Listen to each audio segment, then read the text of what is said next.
Well, I'm about to out myself in this video, but it's fine. It's fine. Okay? It's okay. I saw someone in the comments say, man, it's a shame that you're not going to talk about your Steam Deck as well as your Switch combo because I'd love to hear versus. Well, here goes the conversation. So let's first talk about how Nintendo, I'd say after the Nintendo 64, more into the GameCube era, established themselves as not a or console but an and console. I've talked about this before.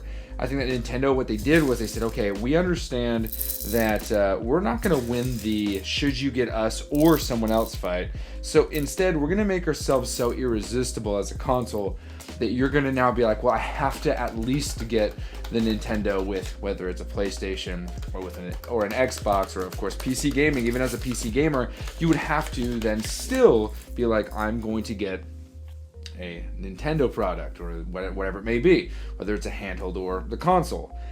I think that now with the Switch 2, Nintendo has not only maintained it, but they've upped it in a very, very weird way. So let's first talk about the Nintendo Switch, right? So as I said, I feel like Nintendo, what they did was they said, hey, can't compete, here you go. And so with the Nintendo Switch, they said, okay, so what we're going up against is the PlayStation 4 as well as the Xbox One X, right? That was kind of the big hitter at the time. So the PlayStation 4 and the One X, these two were like the go-to places for Call of Duty, FIFA, NBA 2K, and then you can get into the single player games, but really those are the ones that move the needle. Sure, certain single player games are gonna, move the needle, but like companies are like, what can we play Call of Duty on? What can we play FIFA on? What can we play these games on? And Nintendo's never really been the big heavy hitter when it comes to Call of Duty. In fact, Call of Duty hasn't made an appearance on a Nintendo product since I think the Wii. Maybe it was on the Wii U. I could be wrong. Call of Duty is certainly not on the Nintendo Switch. And so you would have to get, of course, a PC, PlayStation, or Xbox for these things. Now, I'm not a Call of Duty fan, but I'm not going to sit here and pretend like Call of Duty isn't a big deal. It's a very big deal. For a lot of people, it's a big deal. And so I use that as an example because it establishes the point, which is Nintendo isn't the one you go to if you're a hardcore gamer. Nintendo's what you go to for cutesy things, for Mario, for Zelda, stuff like that. Or, as the Switch came out, for flexibility. For that moment when you're just like, I'm on the go, I'm not going to be playing my Call of Duty game, I'm going to play a little bit of Call of Duty Mobile back in 2019 or 2020? Nah, I think it's 2019. Everyone was getting on Call of Duty Mobile. I'll play a little bit of mobile games, but really I want that dedicated thing, whether I play my Pokemon games or nostalgic or whatever it may be, Nintendo is my go-to. And so the Nintendo Switch 2 comes around and they start to paint this picture. They start to say, hey, check it out. We're not even out yet, but we've already been talking with Microsoft, and Microsoft has already established that they're willing to put Call of Duty on the Switch, and we're already talking with them, and we have Elden Ring coming to the Switch, and we have Street Fighter 6 coming to the Switch, and we have all these games, Cyberpunk coming to the Switch too, all of these things. And you're like, wait a second. I know I was like, wait a second. Maybe it can. It certainly can be the one and only.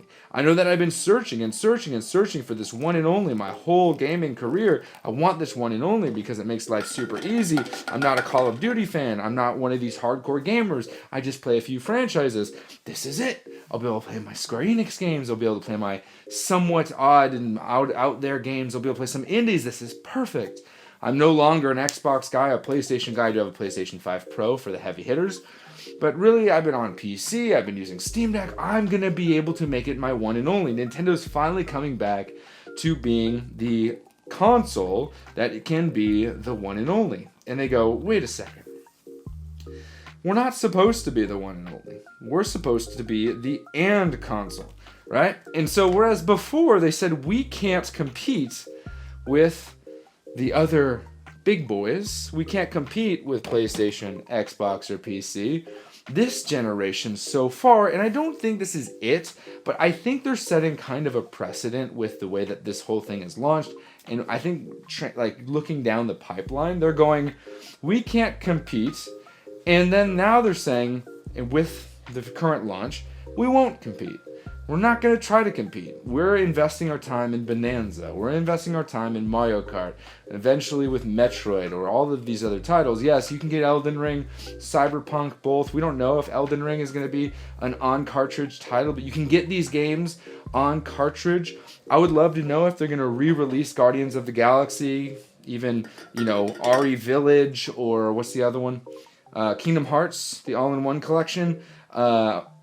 Full, or if it's going to stay cloud. Are we going to see these companies finally, once they get their hands on the dev kits, go back and look at some of these games and be like, let's bring the full iteration, the full Monty to the Nintendo Switch? Or are they going to be like, we made our money, we know that we don't have to do any work because the competition, which is PC, portable PCs, that's the real competition with Nintendo right now, is portable PCs.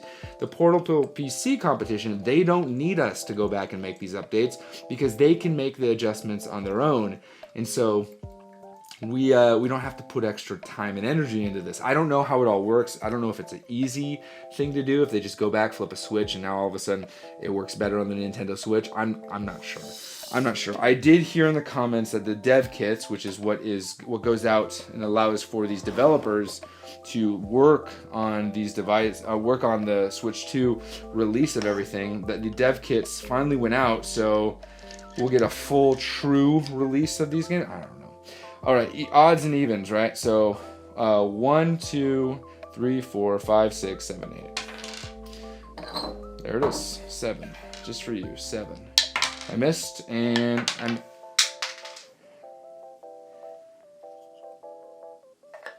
Okay, so anyway, back to what I was saying. So, where does that leave the Nintendo Switch and the Steam Deck in comparison to each other?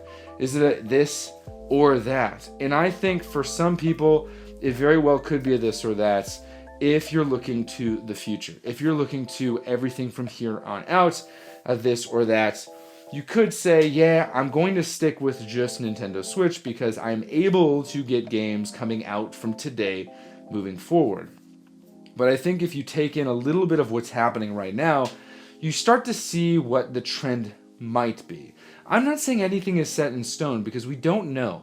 We don't know what the true capabilities of the machine are, and we don't know how they're going to work out. And you're wondering, what are you doing right now? Well, because I am on a diet and I'm trying to get a six-pack in 60 days, I have allocated some of my macros today to 72% dark chocolate with my coffee. This is my only joy in life, is a little bit of dark chocolate with my coffee, and so I have 4 little tiny things here, which equate to roughly 80 calories. Yes, 80 calories of fat, which I have been able to avoid calories from fat because I've switched to egg whites. So this right here has a little bit of fat, is mostly fat actually, and then about 7 grams of fat, and then the rest about a gram of protein, give or take, and about 6 or 7 grams of carbohydrates. So this is my little treat today, 4 tiny squares of dark chocolate that I'm going to enjoy with my coffee. It's the little things that get you there. You're wondering, what are you doing over there? I'm moving my mouse so that my screen doesn't die. So as we look at the two consoles, the question is which or which. And I'm going to tell you right now, I personally, after playing the Nintendo Switch for about a month and seeing the performance of previous games, I have learned and saw that, okay, my previous library that I've had before of third-party titles is not being treated fully well with the Nintendo Switch. So I remember playing some of these third-party titles on the Steam Deck. They weren't perfect. They were far from perfect. They were, you had to do a little bit of fidgeting here and there. And that was my biggest complaint with the Steam Deck, is it's not plug and play. It's as close to plug and play as a PC could be. It's not a ROG Ally X. It's not a Lenovo Legion Go. Not even. It's as close as you can get to a plug and play experience. But it's not plug and play. You have to do a little bit of adjusting here and there. And in the back of your mind, you're like, am I really fully getting the true experience? And to some, they don't worry about that so much. Me, I got distracted with it. And that's why I ended up selling off the Steam Deck and being like, okay, I'm going to go with the Nintendo Switch. It's what I've always wanted.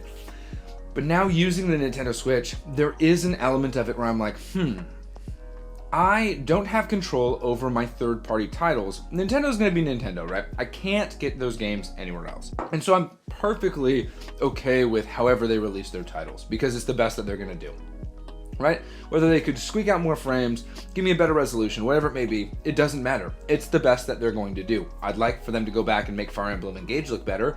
That would be nice. It doesn't look that good. It doesn't. And it bums me out because that's a first-party title. But it is what it is. We're here to look forward, not look backward.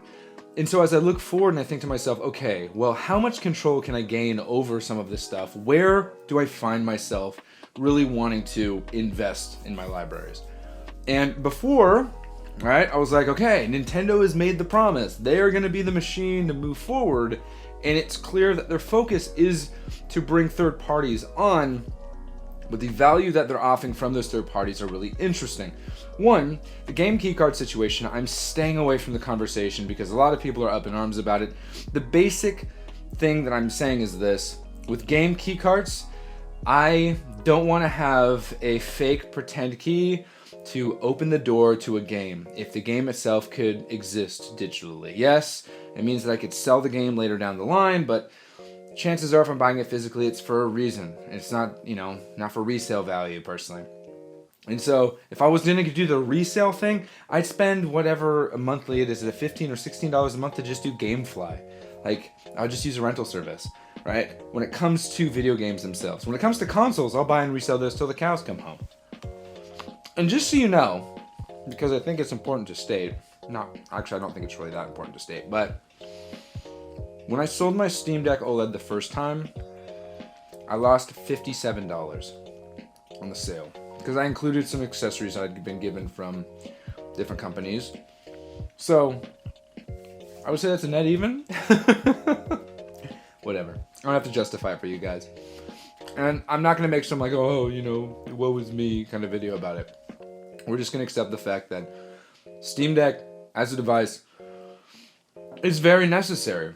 I think what the Steam Deck had established with the Nintendo Switch already existing is that people wanted more, right? The Nintendo Switch was 8 years old when the Switch 2 released, or very close to it, and people wanted more.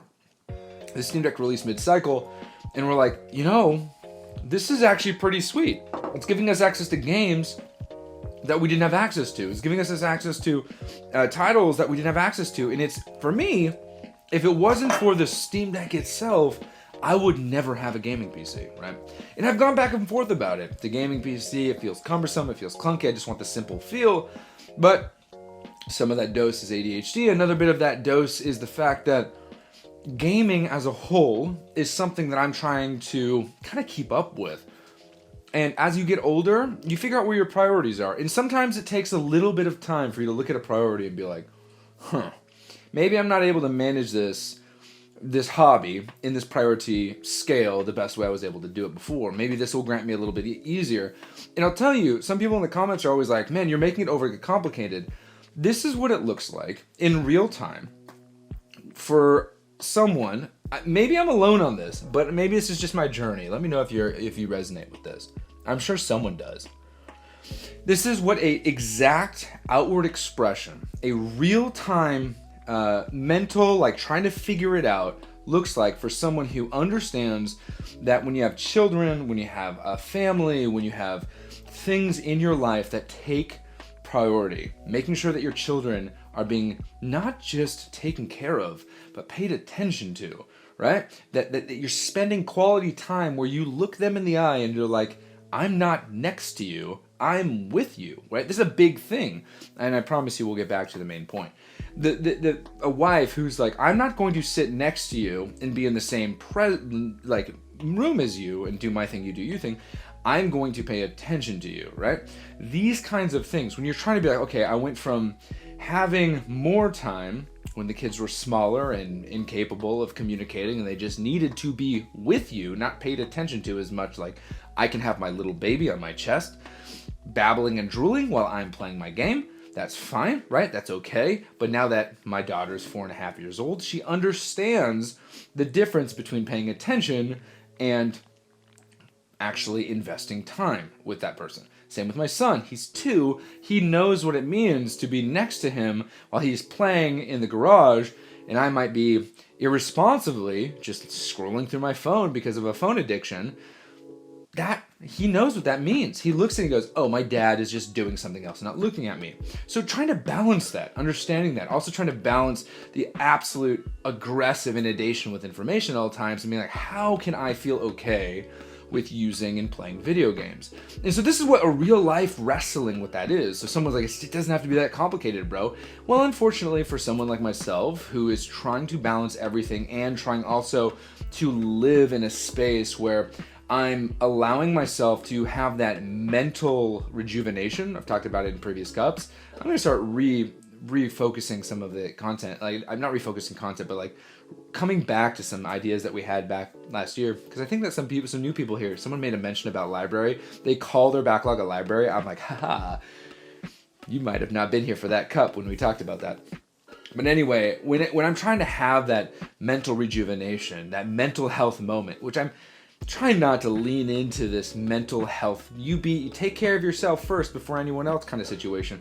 Try not to lean into that too much, but understand that it's important to have those moments for yourself, but also understand that when you get to that parent, when you get to that husband role, you only get to do those things at the cost of not doing something else, right? And that might be fine, right? You obviously aren't going to spend every waking moment with your spouse, every waking moment with your children, because you then won't be able to clean your home. You won't be able to cook meals, right?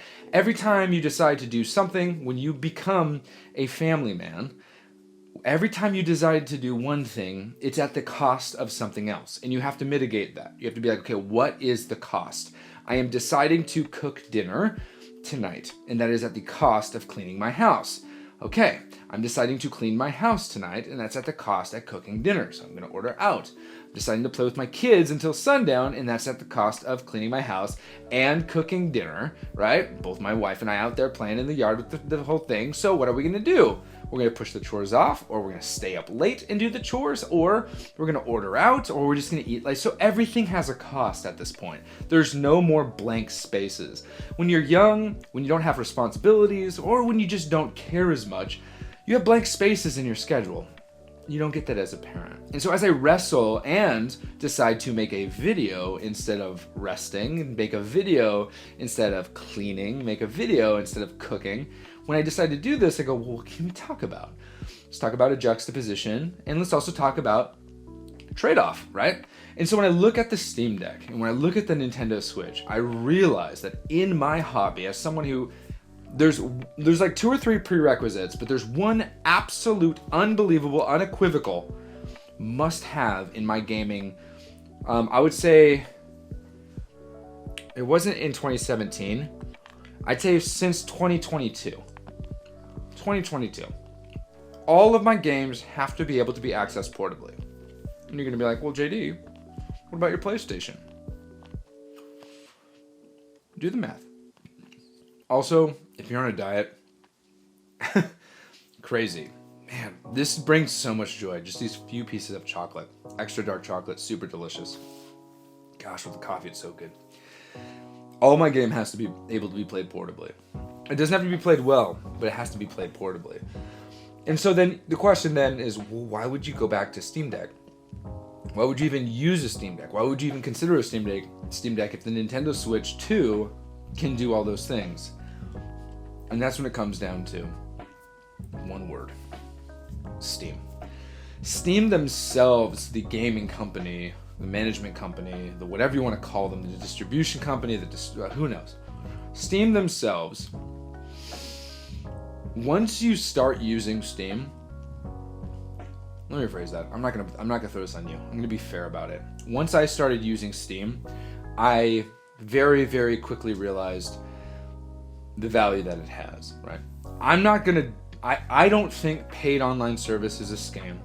I don't think that subscription services are a scam. I have maybe capitalized on that sentiment before.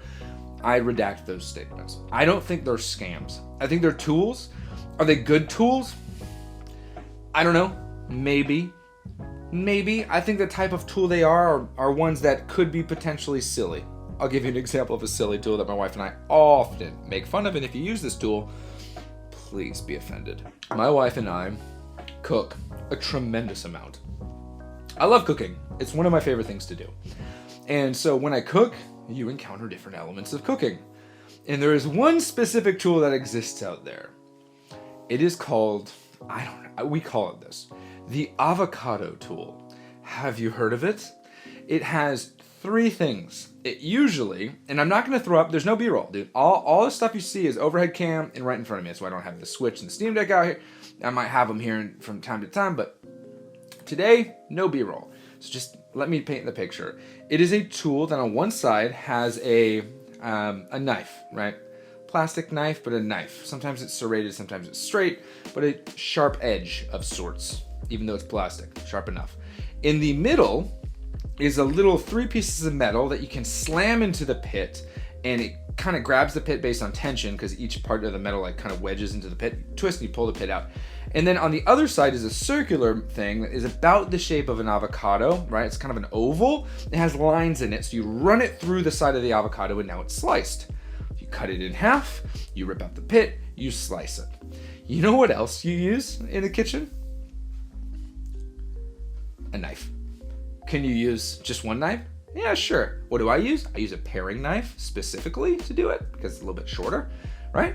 But a knife.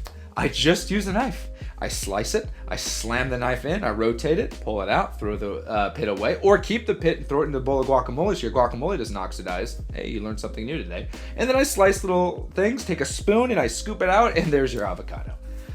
Really simple, right? And so when I think of subscription services and online, I think of them as tools. Some look at that tool and be like, I love subscription service because it grants me access to games that I can whatever, this, that, and the other, right? Other people are like, I hate subscription services, it dilutes the water. Okay. I think subscription services are the equivalent of the avocado tool. It makes some people's life easier, and to other people, it just seems kind of silly, right? As simple as that. For me, I've used subscription services in the past. I used it to try Clair Obscure Expedition 33, and then I promptly ended my subscription service because I'm like, cool, I tried the game, I like it, I'm going to buy it so I don't spend a ton of money. I used it to play, beat, and kind of say goodbye to Indiana Jones and the Great Circle. I think that's what it's called. It was a great game. Am I going to buy Indiana Jones? Not at full price because I already beat it, and the replayability of that game is kind of limited, but when I eventually want to play it again, maybe I'll either subscribe for $15 or purchase the game. In that moment, it makes sense. But to continuously use that service, I'm not into it. But I know people who have Game Pass and a Series S or Series X, and they don't buy games. They won't buy games. They're just like, nah, dude, Call of Duty's great. A couple games here and there. Doom, fine. You know, a Bethesda title here and there. I'm good. I'm solid. And for them, I'm like, why am I going to be like Curses? They're able to do what they want to do. And so, me personally, when I started using Steam, it wasn't that I wasn't paying for online services. It wasn't that I wasn't being forced into some of these predatory practices as some might advertise them as being. No, it had nothing to do with that. It was just how well organized my games were, and I'm gonna be straight with you, how many I accumulated in a short time, and how well that they performed on something like a Steam Deck. When I originally got rid of the Steam Deck, I got rid of it because, 1, I needed the money in the moment, and 2, this is the big one, Nintendo advertised the Switch as being kind of your only thing you need. And I can see how they are trying. This chocolate's incredible. Notes of citrus and berries, 100%. Especially with an Ethiopian coffee, which I normally wouldn't drink because I think Ethiopian coffees are just a little too punchy in the berry side. This combination right here, oh, so good. The only problem is I want more. I won't. I'm trying to shed it, but it's all good. I still have some cardio to do today, so I'm going to let this fuel me as I get into the cardio. I look at the Nintendo Switch 2, and I look at the capabilities, and I look at everything it has, and there are a few things I'm like starting to think, okay, we have some mismanaged expectations. One, the big one for me that I'm trying to manage is the battery. I've taken shots at people about it. I don't have enough time to sit down and just play my Nintendo Switch 2 uninterrupted. You have that time? Good for you. I only get to play for half an hour at a time. It's true. This is true. But if I'm not super aware of my device at all times and it being plugged in, there is a chance that I sit down on the couch to enjoy a few minutes while the kids are sleeping and it's dead. That's possible. There is a time where I take it upstairs to kind of wind down, and I'm going to play my games in bed irresponsibly because I usually don't bring technology into the bedroom, but I do it anyway because I want to get a little bit of time in before I fall asleep, and it doesn't turn on. That for me is one where I'm like, oof. It's a me thing. I'm the one, it's my problem. I didn't plug it in, right? But it's an added thing I have to remember to do. And as a part of my workflow, and with the silly decision I made to have a case that I have to take off to dock, all that stuff, that workflow, I'm not perfect at it. And it ends up becoming a situation where my Switch is not charged and I can't use it in that moment. Is it the end of the world? No.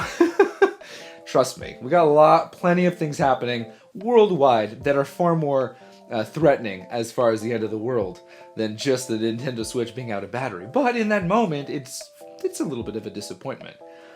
And so Steam Decks can run out of battery too. But what I'm trying to get at is, long-term plan, how does one look at their games and go, okay, how do I invest in the future of my gaming to make it so that my gaming is a hobby that I get to enjoy when I want to enjoy it, in the few moments that I have to actually enjoy it, right?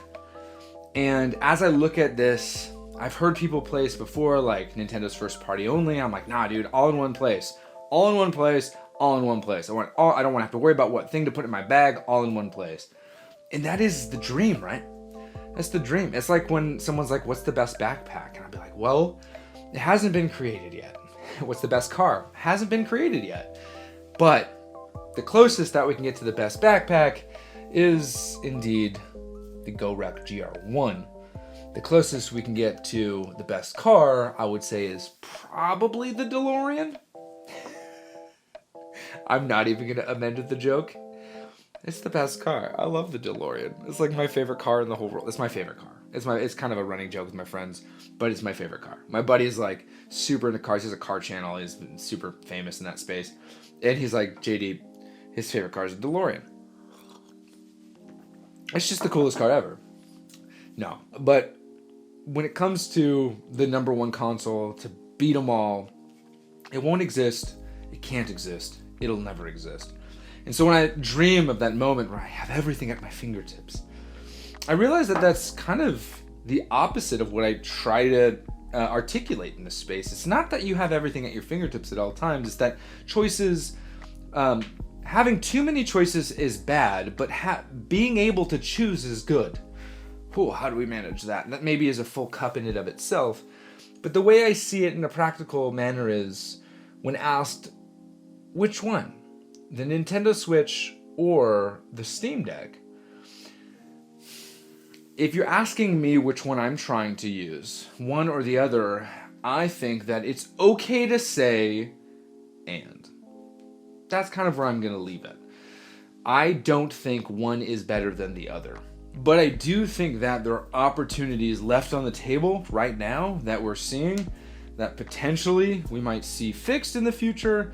But as it stands right now, those opportunities are leading me down a path where I'm going, this is definitely something to think about.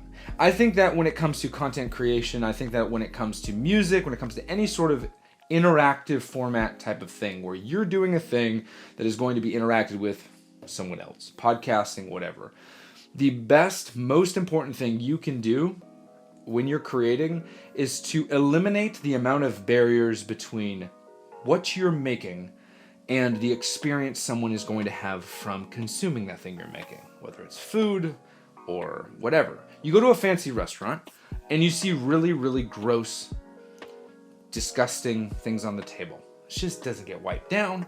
It doesn't matter if it's the best food you've ever had in your life. If the sanitation is not there, you're not going to taste the food fully because you're going to be worried about sanitation.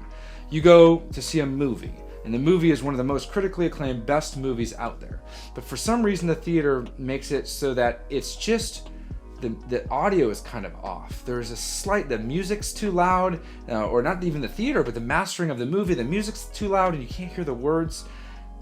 The movie now is a problem. There's a reason why podcasters started using the SM7B, why different people started using high-end audio equipment. It's so that the listener didn't have anything in between them and the content. And I think with video games right now, it has gotten so sophisticated and has moved at such a lightning pace that we as gamers are starting to realize that we have tools out there that remove barriers between us and the game. And right now, some consoles, some PC games, some access to games, whichever you want to blame it, haven't removed enough barriers. And I think that is where we start to see the or conversation come back versus the and conversation. So, I'm going to leave it with that. That's a great combo. That ended up getting really good towards the end. Cool. That might be another cup. I hope you enjoyed these. Someone just woke up upstairs. I heard him. My daughter just came down from her bunk bed. She jumped off the top. Tell her not to do that, but she does it often. So I'm going to make sure that I'm ready to receive a child because I filmed 2 cups today so that I could stream on Kick. Please follow me on Kick. In the morning time, this morning, I probably have already streamed.